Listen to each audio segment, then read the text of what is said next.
அதாவது என்னன்னாலும் சொல்லுங்க, எங்களுடைய வாழ்க்கையில் வெளிச்சம் மட்டும் வந்துடாதா? கடகராசிக்காரங்க ஏங்க நாங்கள் இப்படி கஷ்டப்படுறோம், என்னங்க எங்களுடைய வாழ்க்கையில் இப்படி இருக்குது அப்படின்னு வருத்தத்தில் தான் இருக்கீங்க. வருத்தத்தில் தூக்கி போடுங்க. ஏன்னா இந்த 2026 தான் உங்களுடைய வாழ்க்கையில் வளர்ச்சியை காணக்கூடிய அற்புதமான வருடம். மன அழுத்தங்கள், மன போராட்டங்கள் இதெல்லாம் எதனால் வந்துச்சு? கொஞ்சம் நல்லா யோசித்து பாருங்களேன். நீங்கள் மற்றவங்க மேலே உண்மையாக பாசத்தை வச்சுட்டு அவங்களும் உண்மையாக பாசம் காட்டுறாங்கன்னு சொல்லி ஏமாந்தீங்க பார்த்தீங்களா? அந்த ஏமாற்றத்தினால வந்தது. உறவுகள் எல்லாமே உங்களை தேவைக்காக பயன்படுத்திட்டு எப்படி நம்ம டிஷ்யூ பேப்பரை தூக்கி எறிவோமோ ஸோ அதே மாதிரி தூக்கி எறிஞ்சிட்டாங்க. ஸோ நீங்கள் இப்போவும் அந்த இடத்துலேருந்து அந்த பாசம் கிடைக்கும்னு காத்திருக்கீங்க. தயவு செய்து விட்டுட்டு வாங்க. உங்கள் லைஃப்பில் இந்த 2026 மிகப்பெரிய மாற்றத்தை சந்திக்க போகிறீங்க.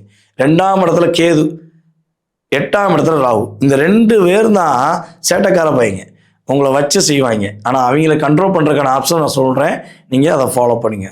ஃபஸ்ட்டு கடகராசிக்கு திருமணம் நடப்பதற்கான வாய்ப்புகள் அதிகமாக இருக்குது. ஜூன் மாதத்துக்கு மேலே உங்கள் வீட்டில் சுப நிகழ்ச்சி இல்லைன்னா யார் வீட்லேயும் சுப நிகழ்ச்சி இல்லைன்னு உறுதியாக சொல்ல முடியும். அதேபோல் கணவன் மனைவி ஒற்றுமை கண்டிப்பாக இந்த ஜூன் மாதத்துக்கு மேலே ரொம்ப ரொம்ப சூப்பராக இருக்கும். அதே போல் கடகராசி என்பவர்களுக்கு குழந்தை பாக்கியம் உறுதியாக உண்டு. பொருளாதாரத்தில் ஏற்றம் உண்டு. ஏற்றுமதி இறக்குமதி பிஸ்னஸ் பண்ணுற கடகராசி என்பவர்களுக்கு மிகப்பெரிய ஜாக்பாட் அடிக்கக்கூடிய ஒரு சிறப்பான வருடம். அதே போல் கடன் பிரச்சனை சிக்கி தவிக்கிங்கள, உங்களுக்காக வாங்கின கடன் கிடையாது, உற்றார் உறவினருக்காக அன்பான நண்பர் என்று சொல்லக்கூடிய ஒரு போலியான நபர்களுக்காக வாங்கி கொடுத்த கடன் பிரச்சனையிலேருந்து கட்டாயமாக மீண்டு வருவீங்க. கடன் இல்லாத வாழ்க்கை வேணும்னு ஆசைப்படுறீங்களா? அந்த வாழ்க்கை ஜூன் மாதத்துக்குள்ளே நிறைவேறும். ஓகேவா? படிப்படியாக கடன் குறையும்.